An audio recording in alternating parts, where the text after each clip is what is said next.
निचला तबका है देश के अंदर, वो महंगाई की मार से एक तरीके से बचा हुआ है। निचला तबका प्रोटेक्टेड है, लेकिन मध्यम वर्ग के लिए थोड़ा मुश्किल हो रहा है। अच्छा, दूसरा बड़ा मुद्दा इस वक्त अर्थव्यवस्था के मोर्चे पर रोजगार को लेकर है। रोजगार है, जो आमदनी का स्तर है वो उपेक्षाओं के नीचे है।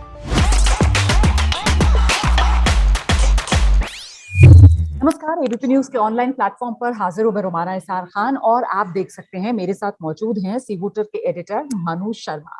दरअसल बजट आने वाला है और उससे पहले सी वोटर ने एबीपी न्यूज के लिए बजट को लेकर जो सर्वे किया है उसके आंकड़े आपने देख लिए हैं एबीपी न्यूज पर। और अब जरा इसके विश्लेषण के लिए मनु जी का रुख करते हैं। मनु जी, बहुत स्वागत आपका हमारे डिजिटल प्लेटफॉर्म में। सबसे पहले तो मुझे लगता है कि ये जो सर्वे किया है सी वोटर ने, इससे बजट को लेकर लोगों के मन की बात क्या सामने आ रही है? देखिए, मन की बात इस वक्त क्या है कि एक इकोनॉमिक फैक्टर है जो इतना ग्लैमरस नहीं है, लेकिन हर इलेक्शन में भारत के वो एक निर्णायक भूमिका निभाता रहा है, और वो है इन्फ्लेशन, मुद्रास्फीति। अब महंगाई जो है वो कहीं ना कहीं मनमोहन सिंह जी के राज में जो एक हमने देखा था उस सीमा तक पहुंचने लगी है।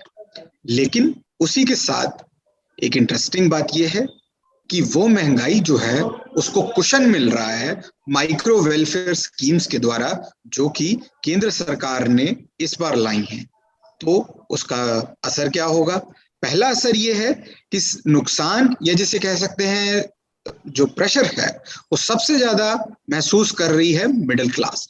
और दूसरी तरफ जो गरीब हैं उनको पता है कि महंगाई तो है, लेकिन फिर भी वो मोटे मोटे तौर पर अभी उस महंगाई की मार से बचे हुए हैं, क्योंकि खाने का सामान, ईंधन और स्वास्थ्य और शिक्षा, इस प्रकार की जो मूलभूत सुविधाएं हैं वो सरकार अश्योर करा रही है। मतलब वो जो सब्सिडीज के जरिए सरकार राहत पहुंचा रही है, आप कह रहे हैं उसकी वजह से जो निचला तबका है देश के अंदर, वो महंगाई की मार से एक तरीके से बचा हुआ है। मिडिल क्लास जरूर इस महंगाई को पूरी तरीके से इसको झेलने के लिए मजबूर है। तो ऐसे में सरकार भी इस बात को समझती है कि मिडिल क्लास के लिए तो कोई क्वेश्चन है नहीं। तो क्या इस बार टैक्स को लेकर किसी तरीके की रियायत, टैक्स कम करने को लेकर लोगों के मन की बात क्या है? देखिए, वो तो ऐसा है कि हमने देश में जनता से हम हर साल पूछते आए हैं, और ये एक दशक से ज्यादा समय हो चुका है सी वोटर ट्रैकर को, जिसमें हम ये पूछते आए हैं कि आपके हिसाब से, आपकी राय के हिसाब से, वो कौन सी ऐसी मंथली इनकम है, मासिक तनख्वाह है, जिसपे की टैक्स नहीं लगना चाहिए। तो तकरीबन 62% जनता जो देश की है वो कहती है कि भाई 50,000 रुपए तक की जो आय है महीने की, उस पे टैक्स नहीं होना चाहिए, यानी तो 6 माने लाख साल का रुपए 6 लाख हो गया, जो अभी 2.5 लाख की छूट मिलती है। लोग ये चाह रहे हैं कि वो 2.5 लाख से बढ़ाकर 6 लाख हो जाए। मतलब मुझे तो लगता नहीं है कि ऐसा कोई चार लोगों करिश्मा का होगा। परिवार जो है वो 6 लाख की अगर सालाना इनकम उनके यहाँ आती है तो उस पे कोई टैक्स, उस पे कोई आयकर ना लगे। ये लोगों की राय है। अब इसमें सरकार की राय क्या होगी वो सरकार ही बता सकती है। बिल्कुल, सरकार के आमदनी का एक बड़ा हिस्सा जो है वो इसी टैक्स से आता है। तो ऐसे में सरकार को वेलफेयर के काम भी करने हैं, विकास को भी गति देनी है। तो कुल मिलाकर वो एक ऐसी कैच 22 वाली सिचुएशन, जिसको अंग्रेजी में फ्रेज इस्तेमाल करते हैं, कि सरकार के भी हाथ बंधे हुए हैं, ज्यादा कुछ गुंजाइश है नहीं। लेकिन आपको क्या लगता है, जो कहा जा रहा है कि जो स्टैंडर्ड डिडक्शन है उसमें थोड़ी सी राहत आम आदमी को मिल सकती है, या फिर जो हेल्थ इंश्योरेंस है वहां पर कुछ राहत सरकार की तरफ से दी जा सकती है, या फिर वर्क फ्रॉम होम को लेकर वहां पर किसी तरीके का कोई कंसेशन, आपका अपना आकलन क्या है? देखिए, इसमें एक चीज समझने की बहुत जरूरी है कि 2020 में भारतीय अर्थव्यवस्था को एक कोविड शॉक लगा था। अब महंगाई हो तो चलिए ठीक है, कोई सह सकता है। महंगाई हो, उसके साथ सरकारी स्कीमें हो तो चलिए अच्छी बात है। लेकिन ऐसा हो कि महंगाई है पर आमदनी कम हो गई और सरकार की कोई स्कीम ना हो, तो मिडिल क्लास के लिए, मध्यम वर्ग के लिए ये बहुत ही बुरी, एक कह सकते हैं, परिस्थिति है। निचला तबका प्रोटेक्टेड है, लेकिन मध्यम वर्ग के लिए थोड़ा मुश्किल हो रहा है। तो हम जब उसको पॉलिटिकली भी देखते हैं, डेटा के लेवल में देखते हैं, तो ये आता है कि जनता महंगाई को हाँ बोलती है, लेकिन उसके जो दुष्प्रभाव हैं वो काफी हद तक कंट्रोल्ड है।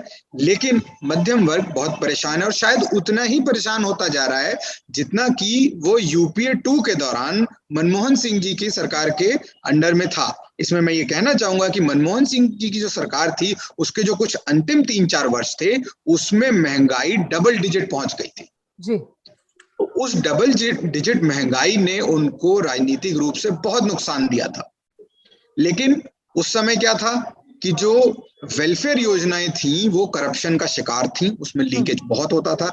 इस बार वो लीकेज कम है तो निचला तबका फिर भी थोड़ा संभला हुआ है, लेकिन मध्यम वर्ग के लिए अभी तक कुछ नहीं है। और मुझे जो लग रहा है कि राजनीतिक रूप से अगर हम भारतीय जनता पार्टी का इस वक्त एक स्टांस देखें और उनकी जो एक आर्थिक मजबूरियां हैं उसको देखकर फिलहाल कोई राहत आती हुई नहीं लग रही है। बिल्कुल सर, तो ये कोई बहुत बड़ी एक राहत मुश्किल जिसे कहें। चुनौती है। अब महंगाई को लेकर जी। बजट में किस तरीके का प्रावधान रखा जाएगा इस काबू ताकि महंगाई की जा सके, ये देखना दिलचस्प होगा। अच्छा, दूसरा बड़ा मुद्दा इस वक्त अर्थव्यवस्था के मोर्चे पर रोजगार को लेकर है। अलग अलग सर्वे आंकड़े सामने आ रहे हैं जिसमें बेरोजगारी बढ़ी हुई नजर आती है और 3 करोड़ से ज्यादा युवा जो हैं वो देश में इस समय बेरोजगार हैं।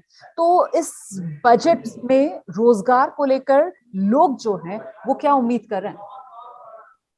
देखिए, जब भारत में अक्सर रोजगार की बात होती है तो हम ये समझ बैठते हैं कि भाई नौकरी नहीं है, लेकिन ये मामला थोड़ा और गहरा है, थोड़ा और गूढ़ है।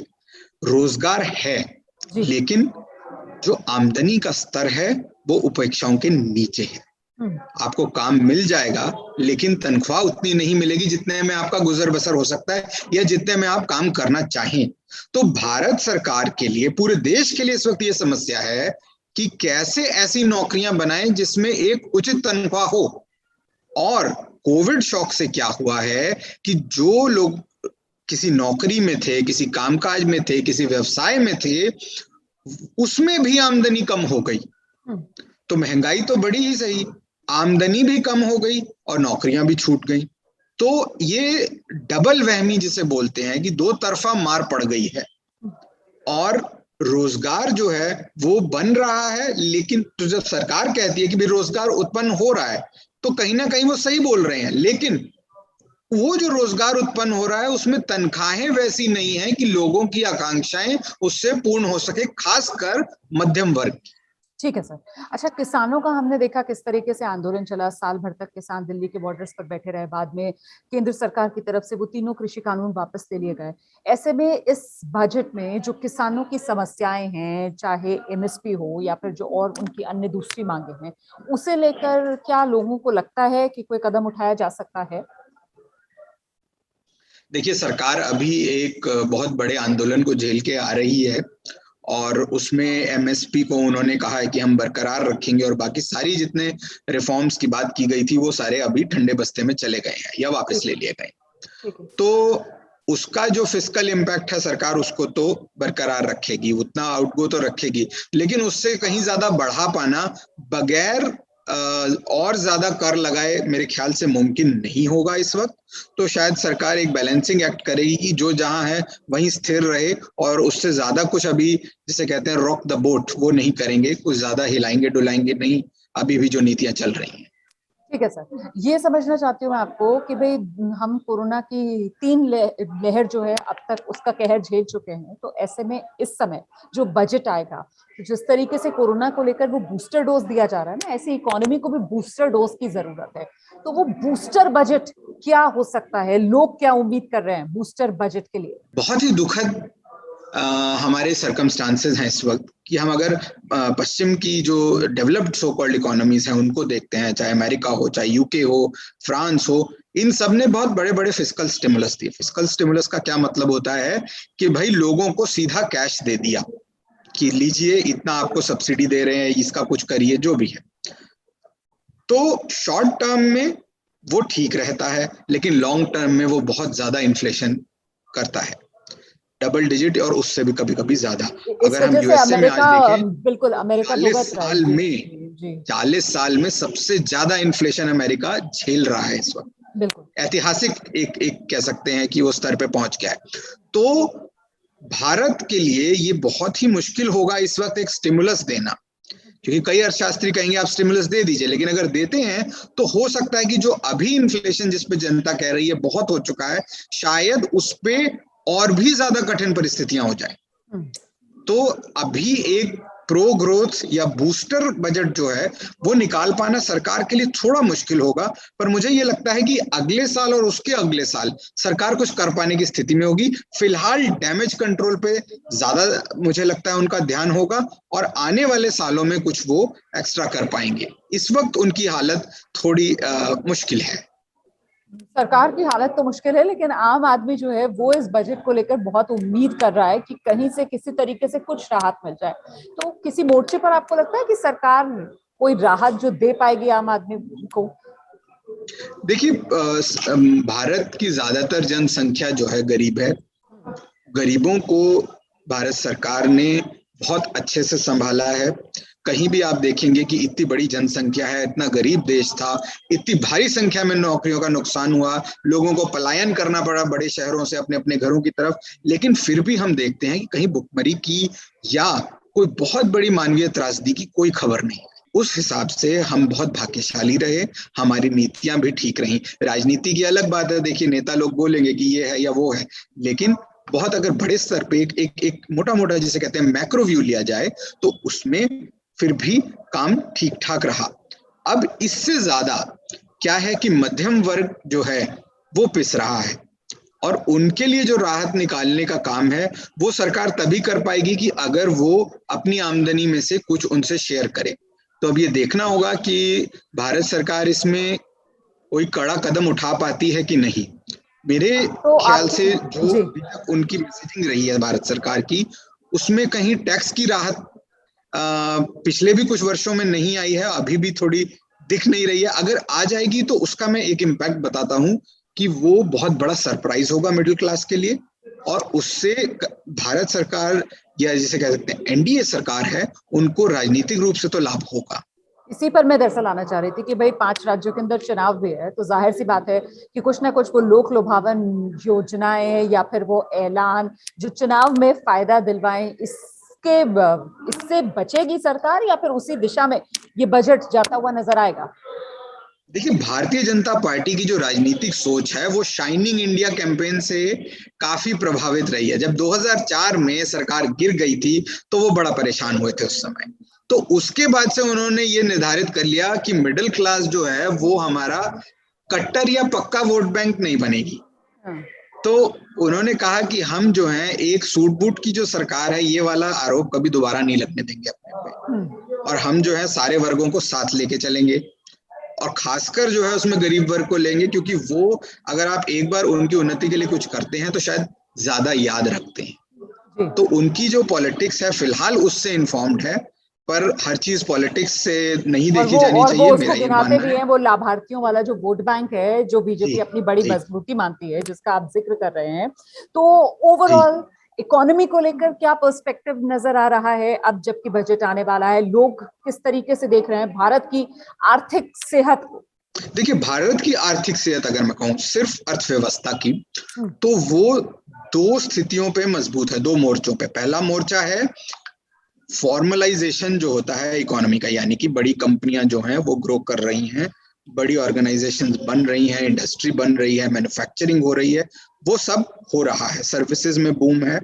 दूसरी तरफ पे जो गरीब है, जिसे कहते हैं वो जो दूसरा एंड ऑफ स्पेक्ट्रम है, वहां भी भारत सरकार ने ठीक से मोर्चा संभाला है। लेकिन उनके लिए सबसे बड़ी पहेली इस वक्त मध्यम वर्ग है, जिसके बारे में उनके अभी तर्कश में कोई तीर नहीं है कि अच्छी वेल पेइंग जॉब्स बने, शहरों की जो एक अर्थव्यवस्था जिसको चोट लगी हुई है वो फिर से उठ के आए, जो व्यवसायों का नुकसान हो गया है, जो जॉब्स खत्म हो चुकी हैं, उसके बारे में क्या किया जा सकता है।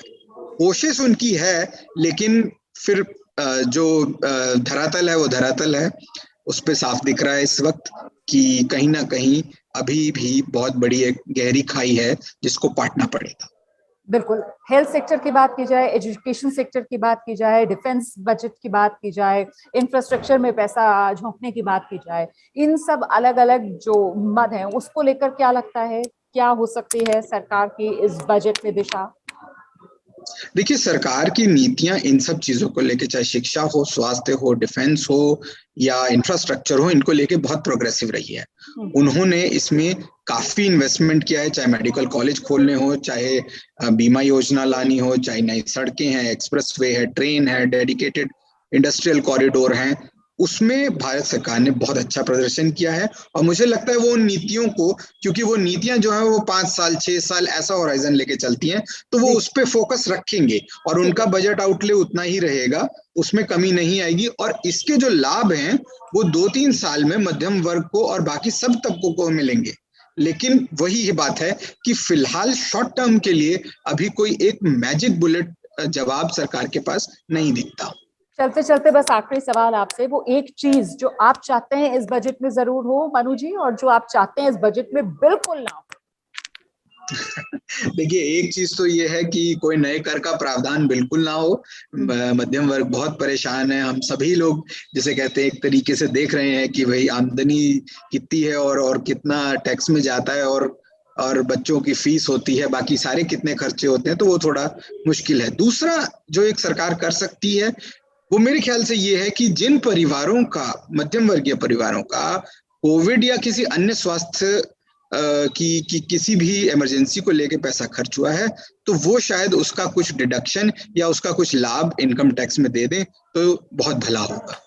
बहुत बहुत धन्यवाद, thank you so much Manu Sharma ji हमारे साथ जुड़ने के लिए। तो सी वोटर के एडिटर मनु शर्मा को आप सुन रहे थे बजट पर सी वोटर का ये ओपिनियन पोल। बस चंद घंटे का इंतजार बाकी है, आने वाला है देश का आम बजट। जरूर देखिएगा एबीपी न्यूज पर हमारे साथ। जन मन धन।